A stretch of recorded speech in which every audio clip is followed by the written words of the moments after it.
Hello बच्चों, आप लोगों को फिर से मेरे YouTube channel Ritesh chemistry classes पर स्वागत है बच्चों।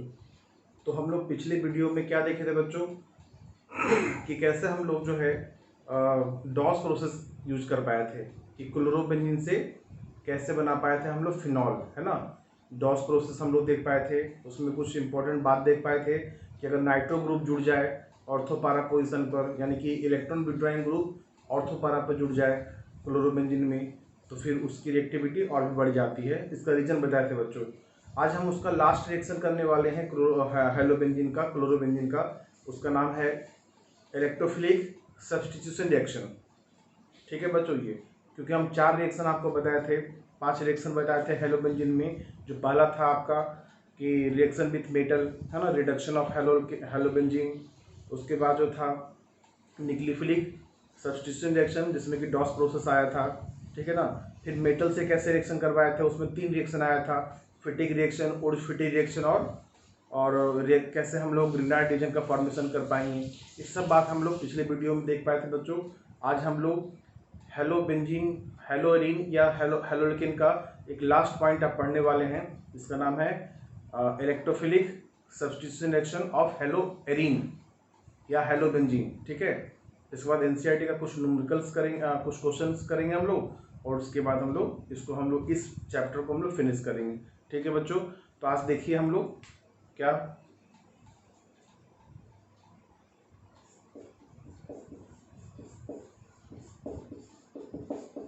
Electrophilic substitution reaction, electrophilic substitution reaction of किसका, ऑफ हेलोएरीन,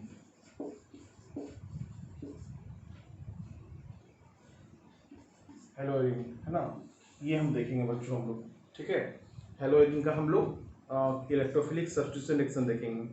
जैसा कि हम आपको पहले बता चुके थे, इलेक्ट्रोफिलिक सब्स्टिट्यूशन रिएक्शन ये बेंजीन का मैकेनिज्म है, ये बेंजीन का रिएक्शन होता है ना। चूंकि क्लोरोबेंजीन में बेंजीन है, इसलिए यहाँ पर हम लोग इलेक्ट्रोफिलिक सब्स्टिट्यूशन रिएक्शन लगा सकते हैं। मतलब ये है कि बेंजीन का हाइड्रोजन जो है ना हट करके वहाँ पे कोई दूसरा पॉजिटिव चार्ज इलेक्ट्रोफाइल बैठ जाएगा।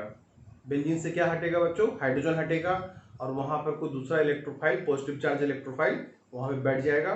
तो उस रिएक्शन का नाम क्या हो जाएगा, electrophilic substitution reaction of haloarene. ठीक है, देखिए क्या होता है इसमें।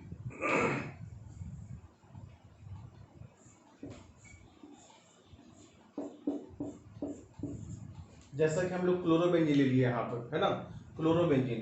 तो क्लोरीबेंजीन का जो लोन पेयर है वो कहाँ जाएगा, रेजोनेंस में। क्लोरोबेंजीन का कहाँ जाएगा, वो रेजोनेंस में चला जाएगा बच्चों।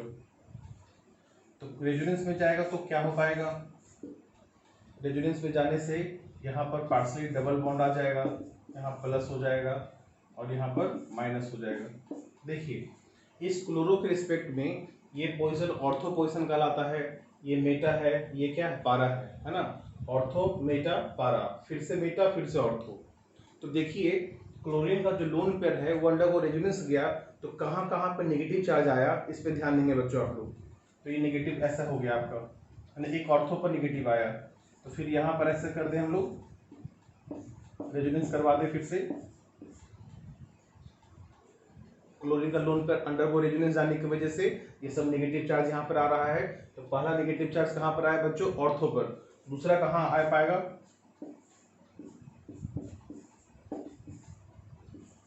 पारा पर।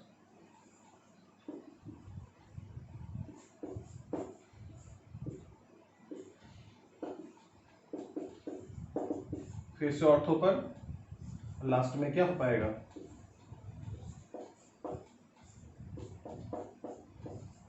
इस तरह से फिर से लोन पेयर इसके पास आ गया, है ना। तो देखिए यहाँ पर 5 रेजोनेटिंग स्ट्रक्चर्स हैं। कितने हैं, 5 रेजोनेटिंग स्ट्रक्चर्स हैं। इसमें ध्यान दीजिए आप लोग, जब क्लोरीन अपना लोन पेयर रेजोनेंस से भेजा तो कहाँ कहाँ पे नेगेटिव चार्ज आया, इस पे ध्यान दीजिए। तो एक पार्शियल नेगेटिव चार्ज आया कहाँ पर, ऑर्थो पर, एक भी पारा पाया, यहाँ पे पारा पर आया और फिर से ऑर्थो पाया, है ना, इस तरह से आया। तो जरा सोचो बच्चों कि अगर कोई पॉजिटिव चार्ज इलेक्ट्रोफाइल आएगा, है ना, कोई पॉजिटिव चार्ज इलेक्ट्रोफाइल आएगा तो कहाँ कहाँ पे जुड़ पाएगा, या तो ऑर्थो पे जुड़ पाएगा या तो पारा पे जुड़ पाएगा, है ना, यानी कि रिएक्शन क्या हो पाएगा, तो इलेक्ट्रोफाइल आएगा तो या तो ये ऑर्थो पे जुड़ेगा या तो वो इस पारा पे जुड़ेगा, ठीक है, क्योंकि ये पॉजिटिव चार्ज कहाँ पे अटैक कर पाएगा, नेगेटिव चार्ज के पास, तो नेगेटिव चार्ज ऑर्थो पे है या पारा पर है, ठीक है। तो यहाँ का ऑर्थो वाला एक हाइड्रोजन हटा देगा और वहाँ पर इलेक्ट्रोफाइल बिठा देगा, पारा पर भी एक हाइड्रोजन हटा देगा, तभी तो सब्स्टिट्यूशन रिएक्शन है, हाइड्रोजन हटा देगा वहाँ पे फिर से इलेक्ट्रोफाइल बैठ जाएगा, तो क्या प्रोडक्ट हो पाएगा,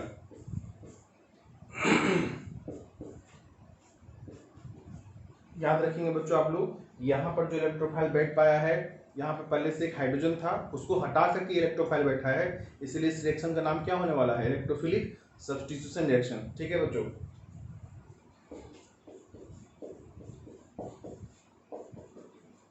अब देखिए इलेक्ट्रोफाइल दो जगह जुड़ पाया है, एक ऑर्थो पे जुड़ पाया, एक पारा पे जुड़ पाया, ठीक है, लेकिन इन दोनों में से मेजर प्रोडक्ट कौन होगा, कौन मेजर होगा, कौन माइनर होगा, कौन मोर स्टेबल होगा, कौन लेस स्टेबल होगा, इस पर डिपेंड करता है। तो आपको बता दें इस क्लोरीन और इलेक्ट्रोफाइल के बीच में कुछ लगेगा स्टेरिक रिपल्सन, जब ऑर्थो पोजीशन पर इलेक्ट्रोफाइल बैठेगा तो हाइड्रोजन और इलेक्ट्रोफाइल के बीच में क्या लगेगा, स्टेरिक रिपल्सन, जिसके वजह से ये लेस अनस्टेबल हो पाएगा, है ना, और ये हो जाएगा minor product due to more steric repulsion. Ortho वाला लेस स्टेबल हुआ स्टेरिक रिपल्सन ज़्यादा लगने की वजह से, लेकिन पारा वाला पे क्या होगा कि पारा पर जो इलेक्ट्रोफाइल है और जो हाइड्रोजन है वो दूर दूर पर है, तो उसमें स्टेरिक रिपल्सन नहीं लगेगा, जिसके वजह से वही मोर स्टेबल हो जाएगा और ये हो जाएगा मेजर प्रोडक्ट, क्योंकि ये मोर स्टेबल है। फिर से बता दो बच्चों, ऑर्थो वाला जो प्रोडक्ट होगा वो लेस स्टेबल होगा, स्टेरिक रिपल्सन ज़्यादा लगेगा और इसीलिए माइनर हो जाएगा, और पारा वाला पे क्या होगा कि मोर स्टेबल होगा, क्योंकि उसमें स्टेरिक रिपल्सन कम लग रहा है ना, इसलिए वो मोर स्टेबल हो जाएगा और वो मेजर प्रोडक्ट हो जाएगा। हमेशा पारा वाला इसका क्या होगा, मेजर प्रोडक्ट होगा, ठीक है।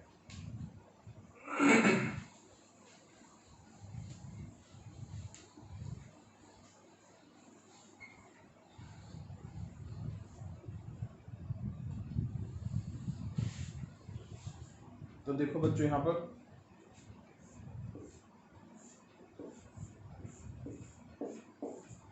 इसको बोलते हैं हम लोग ऑर्थो पारा डायरेक्टिंग ग्रुप।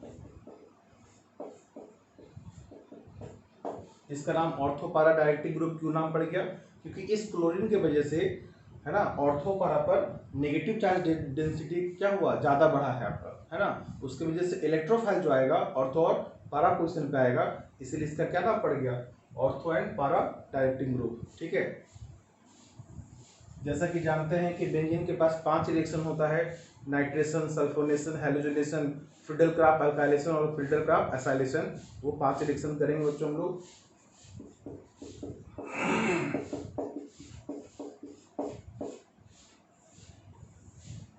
इसका इलेक्ट्रोफाइल क्या है, NO2+, इस प्रोसेस का नाम क्या है, नाइट्रेशन, है ना। इसमें क्या है, इसमें क्या बन पाएगा, एक होगा पाया Cl नाइट्रो ग्रुप पारा पोजिशन में बन गया, देखो Cl और क्या NO2, ये हो जाएगा मेजर,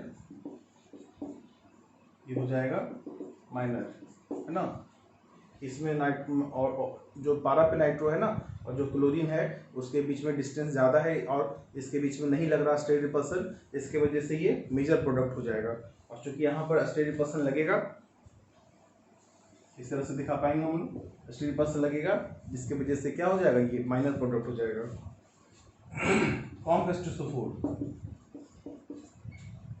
इसका जो इलेक्ट्रोफाइल है वो SO3 है ना, तो इसका जो आंसर हो जाएगा क्या, ClSO3H। ये H कहाँ से आया बच्चों? SO3 तो समझ में आ रहा है कि इलेक्ट्रोफाइल आया है। ये H आया है जब यहाँ से हाइड्रोजन हटा है पारा पोजीशन से बेंजीन से, तब आपका ये H यहाँ पर जुड़ गया है आपको ये, ठीक है। तो ये बेंजीन सल्फोनिक एसिड हो गया आपको ये हो गया मेजर। तीसरा रिएक्शन क्या है? Cl2 anhydrous AlCl3। एक यहाँ पर हो जाएगा पारा पोजीशन पर।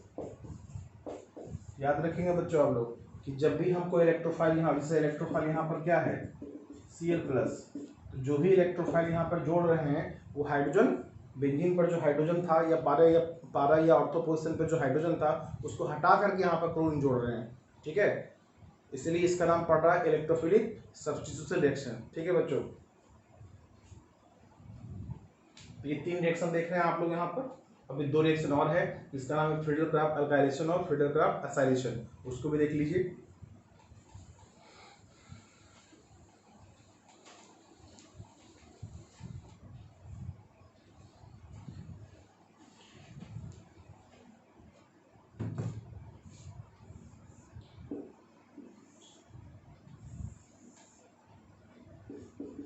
जब CH3Cl एनहाइड्रस AlCl3 होगा, या ले सकते हैं आप लोग CH3Cl एनहाइड्रस FeCl3, है ना। तो इसको इसका जो इलेक्ट्रोफाइल होगा, क्योंकि Cl जो चला जाएगा इसके साथ, ये Cl जो है ना इसके साथ चला जाएगा एल्युमिनियम के साथ, तो बच जाएगा CH3+, है ना। इस तरह से जो है कि मेरा हो जाएगा Cl एक CH3 ऑर्थो पोजीशन पारा पोजीशन पर, एक हो जाएगा ऑर्थो पोजीशन पर, ये हो जाएगा मेजर, हो जाएगा माइनर।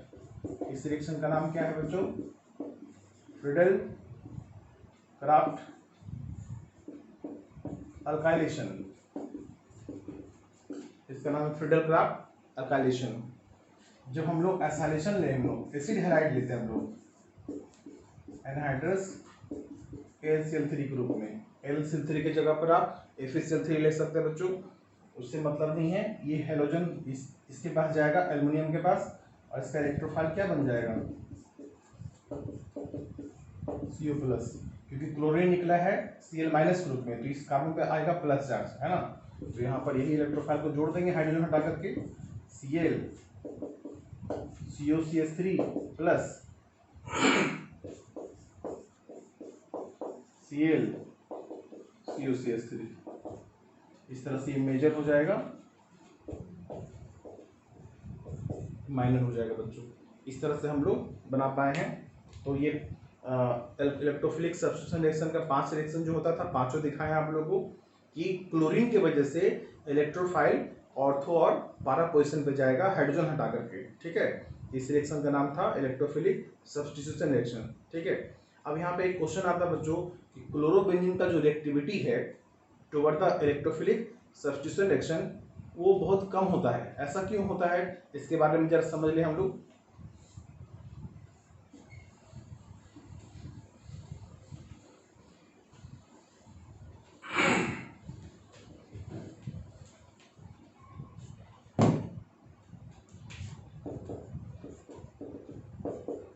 इसको जरा नोट में देख लीजिए हम लोग।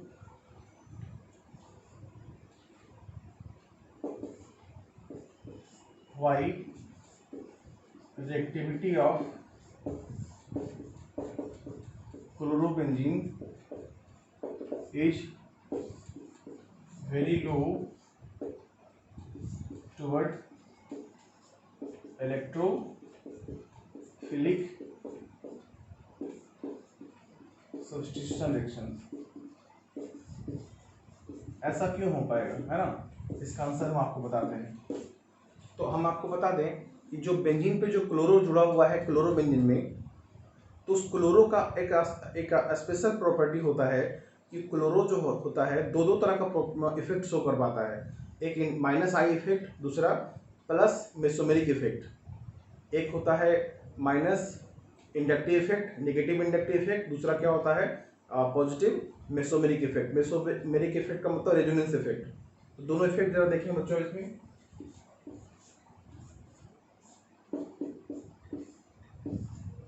तो क्लोरीन का जो इलेक्ट्रोनेगेटिविटी है, क्लोरीन का जो इलेक्ट्रोनेगेटिविटी है वो ज़्यादा है किससे?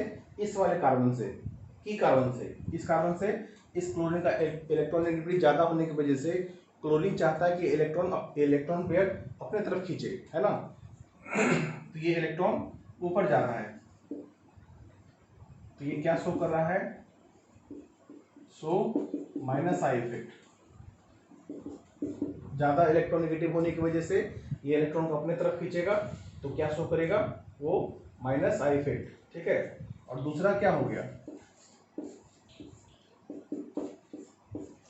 क्योंकि क्लोरीन के पास लोन पेयर भी है, तो लोन पेयर कहाँ जा रहा है?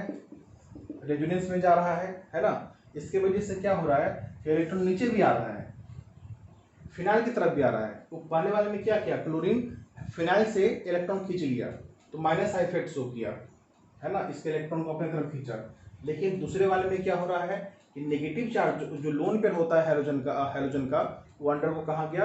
रेजोनेंस में जाने की वजह से क्या हुआ कि वो इलेक्ट्रॉन फिनाइल की तरफ गया। यानी कि दोनों इफेक्ट लग रहा है, क्लोरीन इलेक्ट्रॉन खींच भी रहा है और अपना लोन पेयर रेजोनेंस में भेज भी रहा है ना। तो यहाँ पर क्या हुआ? Chlorine so minus I effect. यहाँ पर क्या हुआ? Chlorine so plus M effect. ये यहाँ पर क्लोरीन फिनाइल से इलेक्ट्रॉन खींच रहा है, यहाँ पे क्लोरीन फिनाइल को इलेक्ट्रॉन दे रहा है, ठीक है। जब हम लोग इलेक्ट्रोफिलिक सब्स्टिट्यूशन रिएक्शन करेंगे तो आपको पता है कि लोन पेयर अंडर वो कहाँ जाएगा? रेजोनेंस। तो नेगेटिव चार्ज कहाँ कहाँ बनेगा? ऑर्थो और पारा पोजिशन में बनेगा। लेकिन क्या ये ऑर्थो पारा पे पोजिशन पे जो बना हुआ नेगेटिव चार्ज होगा, क्या उसका डेंसिटी बहुत ज़्यादा होगा? तो बच्चों यहाँ पर उसका डेंसिटी, इस नेगेटिव चार्ज का डेंसिटी बहुत ही कम होगा। क्योंकि ये माइनस आई इफेक्ट से इलेक्ट्रॉन क्या कर रहा है? इलेक्ट्रॉन खींच भी तो रहा है। जब इलेक्ट्रॉन खींचेगा ऊपर की ओर तो अपने इलेक्ट्रॉन अपनी तरफ लेगा, तो नेगेटिव चार्ज अपनी तरफ लेगा और फिनाइल को क्या देगा? Positive charge. तो वो पॉजिटिव चार्ज इस नेगेटिव चार्ज की डेंसिटी को क्या कर दे रहा है? थोड़ा कम कर दे रहा है ना। तो जब नेगेटिव चार्ज डेंसिटी कम रहेगा बच्चों, तो इलेक्ट्रोफाइल जो पॉजिटिव चार्ज होता है वो तो जल्दी से अटैक नहीं कर पाएगा, ठीक है। और यह आपको बात याद रखना चाहिए कि इस क्लोरो की कंडीशन में, क्लोरो और ब्रोमो कंडीशन में, है ना, minus I effect is more stronger than plus mesomeric effect. In chlorobenzene, chlorine so minus I effect more stronger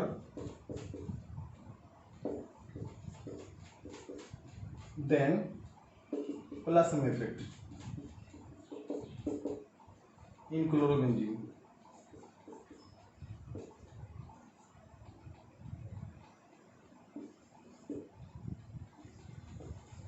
क्या समझे बच्चों कि माइनस आई इफेक्ट का जो टेंडेंसी होगा वो प्लस एम इफेक्ट से क्या होगा? ज़्यादा होगा। जबकि हमेशा आपको पता होगा कि resonance effect is more stronger then inductive effect. यहाँ पर सिर्फ क्लोरोबेंजीन और ब्रोमोबेंजीन में ये रूल थोड़ा उल्टा हो जाता है कि minus I effect more stronger हो जाता है किससे? प्लस एम इफेक्ट से, है ना। जिसके वजह से हम लोग, तो चूंकि माइनस आई इफेक्ट इलेक्ट्रॉन को खींचेगा, तो अपने तरफ इलेक्ट्रॉन को खींचेगा, तो इस नेगेटिव, ये जो ऑर्थो पारा पे जो नेगेटिव चार्ज डेंसिटी है उसका डेंसिटी क्या हो जाएगा? कम जाएगा। जिसके वजह से इलेक्ट्रोफाइल धीरे धीरे वहां पर अटैक कर पाएगा, बहुत जल्दी अटैक नहीं कर पाएगा। तो उसका रेट ऑफ रिएक्शन क्या हो जाएगा बच्चों? कम हो जाएगा। तो इसीलिए यहाँ पर ऐसा नेगेटिव चार्ज डेंसिटी कम हो जाने की वजह से इलेक्ट्रोफाइल जल्दी से अटैक नहीं कर पाया, और उसके वजह से ये इलेक्ट्रोफिलिक सब्स्टिट्यूशन रिएक्शन की तरफ रिएक्टिविटी कम हो जाएगा।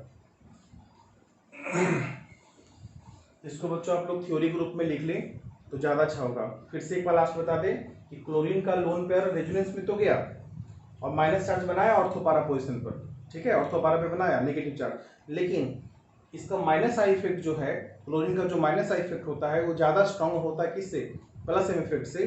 तो माइनस आई इफेक्ट की वजह से जब इलेक्ट्रॉन खींचेगा अपने तरफ फ्लोरीन, तो फिनाइल को क्या देगा, पॉजिटिव चार्ज ना, वो पॉजिटिव चार्ज इस नेगेटिव चार्ज डेंसिटी को क्या कर देगा, बहुत ही कम कर देगा, जिसकी वजह से इलेक्ट्रोफाइल, जो पॉजिटिव चार्ज इलेक्ट्रोफाइल है, वो बहुत जल्दी अटैक नहीं कर पाएगा, जिसकी वजह से इसका रेट ऑफ रिएक्शन कम जाएगा।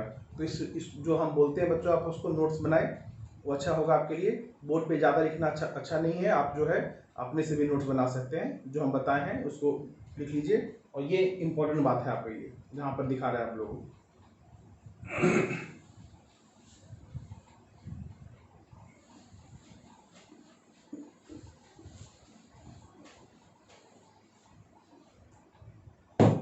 इस तरह से बच्चों एनसीईआरटी का तो ये हेलो एल्केन का चैप्टर जो खत्म हो गया आपका, लेकिन इसमें कुछ इंपॉर्टेंट बात आपको बताएं क्लोरोफॉर्म के बारे में, ठीक है। Why chloroform is kept in colored glass bottle।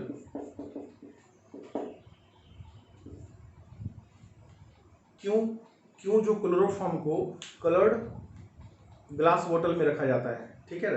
क्यों रखते हैं हम लोग, कलर्ड में क्यों रखते हैं, वो सिंपल जो ट्रांसपेरेंट वाला जो बोतल होता है उसमें क्यों नहीं रखते हम लोग, तो इसका रीजन समझो बच्चों आप लोग।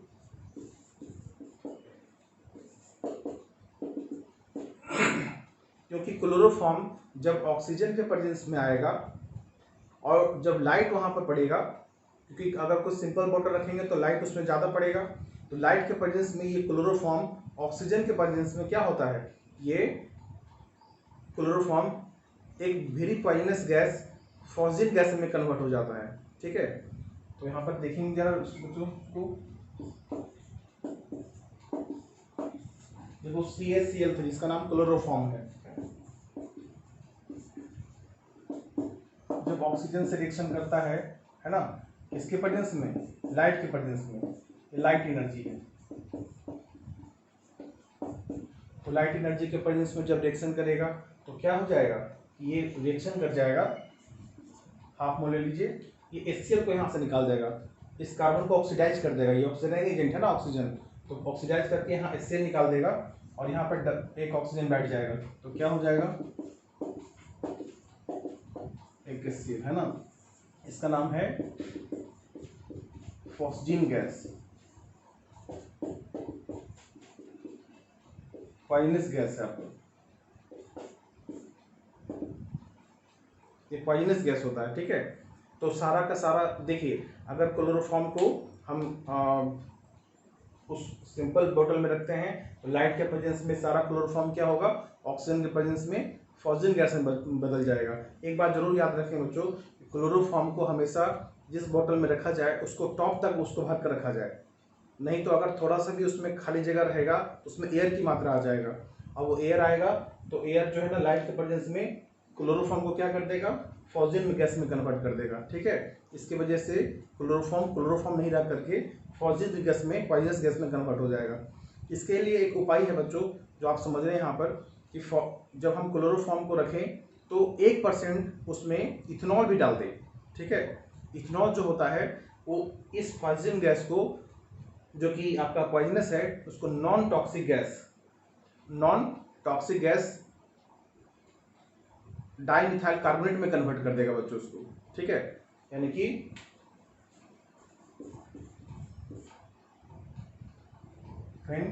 क्लोरोफॉस्जिन gas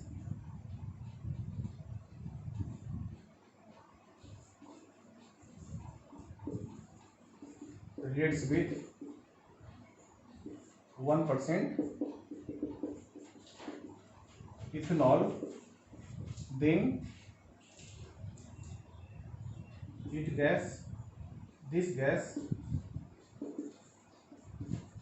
converted into non-toxic gas. इसलिए जब भी आप क्लोरोफॉर्म को किसी बोतल में रखें तो उसके अंदर इथेनॉल का मात्रा कुछ उसमें जरूर डाल दें बच्चों, ताकि वो जो भी फॉस्जिन गैस बन पाएगा वो क्या हो जाएगा, वो एक नॉन टॉक्सिक कंपाउंड में कन्वर्ट हो जाएगा, और जिससे कि आपका क्लोरोफॉर्म बचा रह जाएगा, ठीक है। तो इसका रिएक्शन देख लीजिए।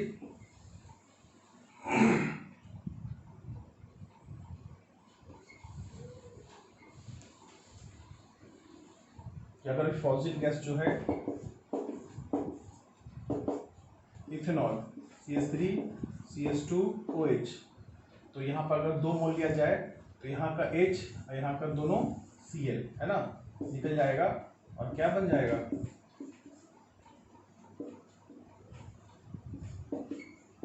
C2H5 है ना, ये बन जाएगा और प्लस क्या हो जाएगा 2 मोल Cl। ये जो है ना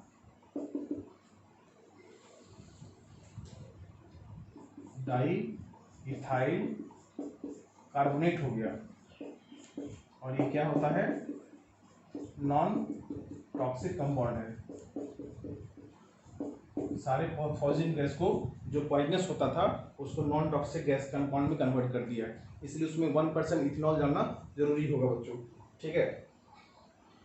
तो अगर हमको टेस्ट करना है कि कौन सा क्लोरोफॉर्म प्योर है कौन इम्प्योर है, तो आपको बता दें क्या करना चाहिए कि जो क्लोरोफॉर्म इम्प्योर होगा, इम्प्योर का मतलब उसमें कौन सा गैस आ जाएगा, फॉजिल गैस आ जाएगा।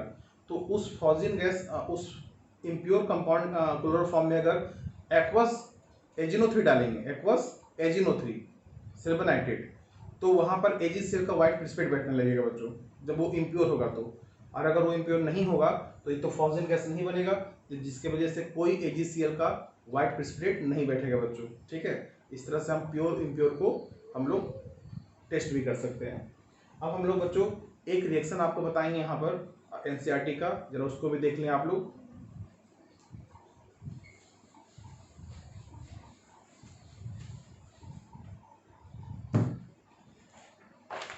क्वेश्चन नंबर जरा देखेंगे आप लोग 21, क्वेश्चन नंबर 21।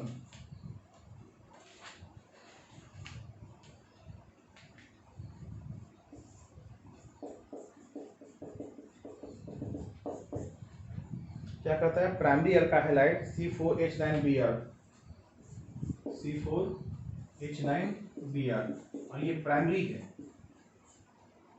अल्काहलाइड है, ठीक है, अल्काहलाइड है, reacted with alcoholic KOH, alcoholic KOH to give compound B, एक कंपाउंड B देता है, ठीक है। ये A है,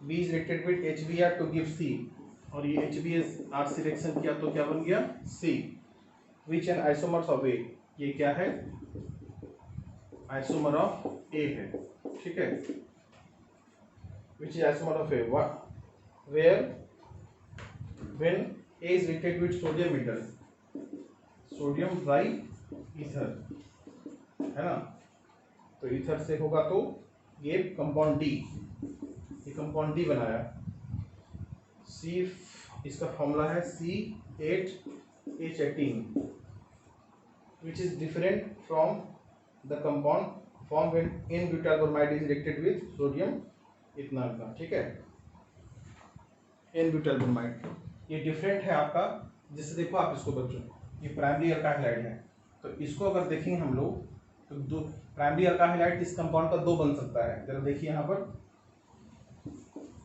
CH3 CH2 CH2 CH2Br, और एक CH3 CH CH3 CH2Br, दोनों देखो बच्चों ये दोनों प्राइमरी अल्काहलाइड है, ठीक है। अभी ए में कौन हो जाएगा ये आपको समझना है। तो कहा जा रहा है डी में कि ये वो कंपाउंड नहीं है, आपको पता है ये ओरिजिन रिएक्शन है ना, तो ये डी जो है C8H18 वो कंपाउंड नहीं है जो n-ब्यूटाइल ब्रोमाइड से आया है, ठीक है। तो ये इसका नाम n-ब्यूटाइल ब्रोमाइड है बच्चों, इसका नाम आइसोब्यूटाइल ब्रोमाइड है। तो n-ब्यूटाइल ब्रोमाइड से ये कंपाउंड नहीं आया है, इसका मतलब यहाँ पर जो एक ग्रुप में A नहीं होगा, ये नहीं होगा, एक ग्रुप में नहीं होगा, क्योंकि पहले ही बता दिया कि जो D बना है वो n-ब्यूटाइल ब्रोमाइड से नहीं बन पाया है। इसका मतलब एक दूसरा पॉसिबिलिटी है हमारे पास आइसोब्यूटाइल ब्रोमाइड, तो इसका मतलब A का जो होगा, मतलब जो A होगा यही होगा, ठीक है, आइसोब्यूटाइल ब्रोमाइड ही होगा बच्चों ये। तो A क्लियर हो गया ना, आइसोब्यूटाइल ब्रोमाइड है, तो आंसर क्या होगा,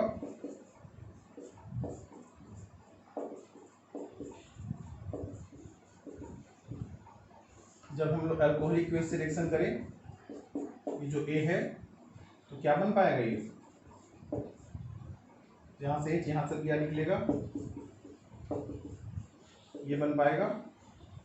जब HBr से रिएक्शन करवाएं, जो कि आपको मार्किनिक ऑफ एडिशन फॉलो करेगा,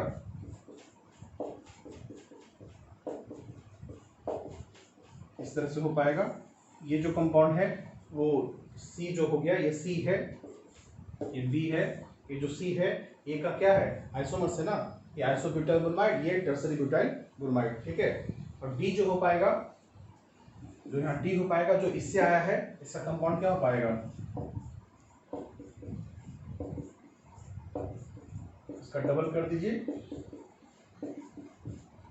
ये देखिए D है, ठीक है, D है। इस तरह से बच्चों यहाँ पर A, B, C और D भी क्लियर हो गया। तो इस तरह से हम लोग ये एनसीईआरटी क्वेश्चन भी किए, और भी क्वेश्चन आपको हम नोट्स में भेज चुके हैं। तो और भी अगर कोई दिक्कत है तो आप हमसे कॉल करके पूछ सकते हैं बच्चों, ठीक है। तो इस तरह से ये चैप्टर खत्म हो गया बच्चों, नमस्ते।